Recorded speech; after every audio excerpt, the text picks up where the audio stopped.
for hearing me and also will be able to see me on this new environment. I was hoping to interact you face to face, but due to COVID, it's not possible. So it's a new norm in a new academic environment. So there are certain pitfalls, issues with this. So without any physical interaction, it will be very difficult for you to respond to. I'm an associate professor in community medicine, and I have recently joined as head of department. I would like to thank you to join this introductory session. On behalf of my department, I welcome you all in 4th year and in the subject of community medicine. This year will be a year of learning, and you will, inshallah, pass through this session whole year with us to your final year. And after all, after going through all those years of learning and hard work, you deserve that. And in final year, inshallah, you will pass through and you will enter into practical field as a effective medical practitioner, and we would help you to facilitate your learning here in 4th year class. And all the staff, my assistant professors, like tutors, they are willing to support you all the way through this transition, which primarily deals with community and population. So if I can summarize in one sentence that what those community medicine people do, we all think about the public. We all think about the community. We are not we also thinking about the patient as well, but that is a domain of clinicians. Our domain is to think about whole the population. Everyone in that population, what's going on that population, what are their health needs, what programs are required for those, and how can we assess their status. So this is all about after this let me fix this presentation first, and then I will speak out. So by the end of this session, next 30 or 40 minutes, I would be talking about who we are in the community medicine department, what we do, how we do it, when we do it, and where are we located. So this department is located besides the pathology department and in front of the principal office. If you don't know about this department, that's what I was thinking, to just give you some sort of a direction to come over to this department to see where you will spend whole 1 year. Also, I will be discussing what community medicine, why we need community medicine, why we have included in MBBS class this subject, and next lecture we will start formally the community medicines as a subject. So first of all, I would like to introduce myself. Yesterday, day before yesterday, it's been 25, the people are suffering from some mental disorders. And based on that information, we make some sort of programs, health programs, some health awareness programs. And then based on that programs, we would like to improve health. We would like to prevent disease, promote health, and if the people suffered, we rehabilitate. And after rehabilitation, we will make those people suitable to go back to their community to work and live a healthy life. So that's about community medicine. We will discuss this community medicine further in the next session. So this is a comparison which I have chalked out. So just to give you some sort of a comparison to what's this will be repeated in the next lecture as well. So in community medicine, we deal with the population. We deal with the groups of people in the population, in the community. And I have told you that community is a group of people living in a defined geographical area.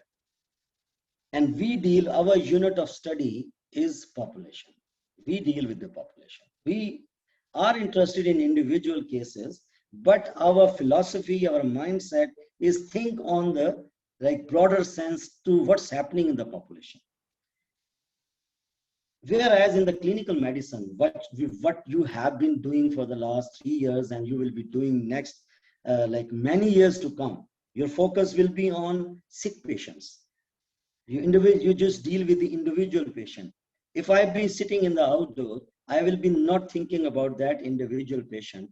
I will think that if the person is coming with some sort of a rash, some sort of a swelling, I would think what's happening in his household. Are his family members okay or also suffering from the same thing?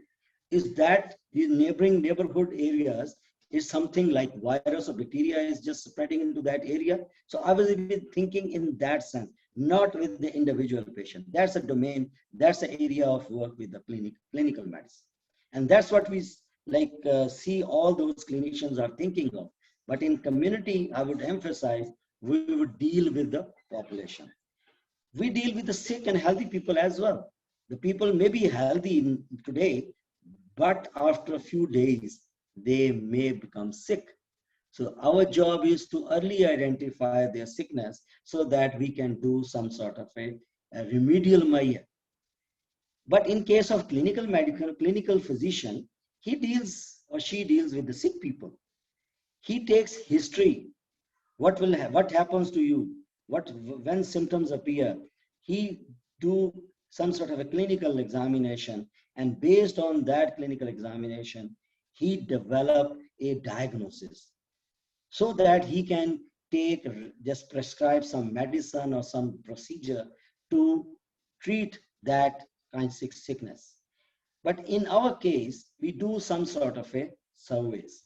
Epidemiological case control studies, cohort studies, these are the big names you will be learning in this class. So we do some sort of a data collection. We analyze that data, or based on that data, we diagnose what the community need. If there is any epidemic going on, we'll say that this is the epidemic, and because of that epidemic, the hospitals are filled up with the patients. Then in community medicine, we just leave our offices and go to community. We are not sitting just like a clinical physician in hospital and patient comes to them. We go to community, we go to the population and see what's happening. And that's why we have planned some field visits, some of those areas where community medicine is practiced, just to give some sort of a flavor to students that this is the field activities, and this is not the hospital just like a tower or a Taj Mahal, and the clinicians are sitting over there and sick people are coming and keep on coming. Our job is to prevent the disease so that the burden on hospitals will be reduced. So we design programs. There are EPI programs, immunization programs. There are programs for pregnant women. There are programs for factory workers. We design those programs, and this is our prescription to the population. Just like the medication and the therapy is given by the clinician, our job is to design health program. So those health programs will be implemented in the population, and then we see that how these programs are reducing the number of patients and how the health status of that community is improving.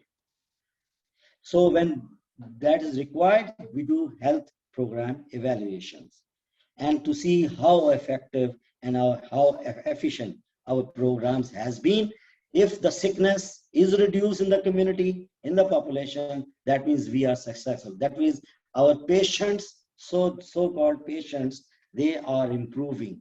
So that means health status of the community, just like in Japan, in Korea, South Korea, they have raised the height of their children. They have improved the number of years they are living, life expectancy, based on these preventive measures. And I'm very sorry to say, in Pakistan, like 63 and 64 is the life expectancy. A child born today is expected to live only 63 years. But in Japan, more than 80 years. In Australia, more than 80 years. So this is how the preventive programs can do and then change the scenario. So this is a small comparison between a community medicine and a clinical medicine.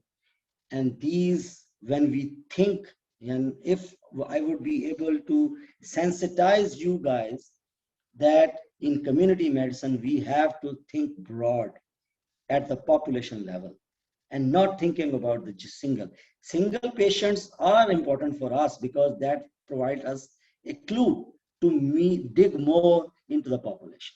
So that's what the individual patients we are more interested in. We are interested in healthy people as well.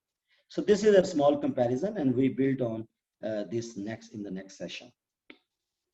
So this is one of the definition given by R.J. Last, and that's the aim and goals of a community medicine is to do a community diagnosis. We diagnose what's happening in the community, why the children born in hospitals are low birth weight babies, why the women in our population, they are showing they are suffering from breast cancer. So this is the diagnosis and based on that diagnosis, we plan some healthcare services, and then we evaluate how effective our services were. There are many names given to community medicine. Over the years, which I will discuss in the next lecture, I'll give you some small history of epidemiology, history of community medicine. And based on that, over the years, the terminology has changed. In the past, this community medicine was given the name of hygiene. And that's why there are a number of institutions in the world, like London School of Hygiene and Tropical Medicine. So this is one of the college that has been designed to do practice public health. Then this name changed to public health. Public health is just a preventing disease, promoting health in organized community effort in a population. Then some people call it preventive medicine because we are injecting vaccines, we are giving iodines, we are giving like some sort of a nets to protect from mosquitoes. So this name was given. So these terminologies you will find in your books everywhere. There are departments of social medicine as well. So don't be afraid and don't be scared about these terminology. These are all community medicine.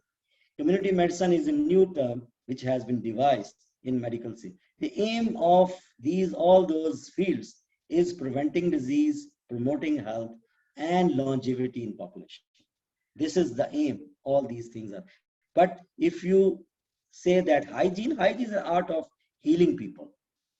So these names, terminology will come across. You will come across in some of the sub-disciplines of community medicines. The major is epidemiology, and that's I was going to teach you in next 10 to 12 lectures.